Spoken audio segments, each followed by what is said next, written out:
Regenerative braking converts the energy of deceleration into usable energy to charge the battery using the resistance of the electric motor. There are two different regeneration modes, automatic and manual. These modes are selected in the upper MMI touch display. From the home screen, select Vehicle, then Charging and Efficiency, and Efficiency Assist. Then select Automatic or Manual. In manual mode, one of 3 levels of regenerative braking effect can be selected using the paddles on the steering wheel. The default level is coasting. No regeneration braking will occur unless the brake pedal is applied. Pull the minus paddle once for the first level of braking effect and regeneration, and again for the second level of braking effect and a higher level of regeneration. Pull the plus paddle to reduce the braking effect level.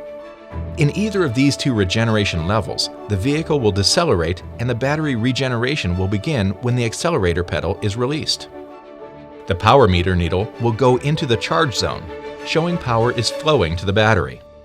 The charge zone will expand as the battery charge decreases. Full regeneration capability will apply when the battery has less than 75% charge.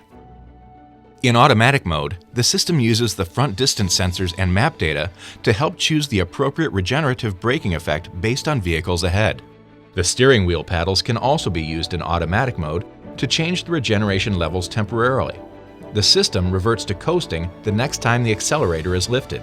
In all cases, regenerative braking resistance will only slow the vehicle to a certain level.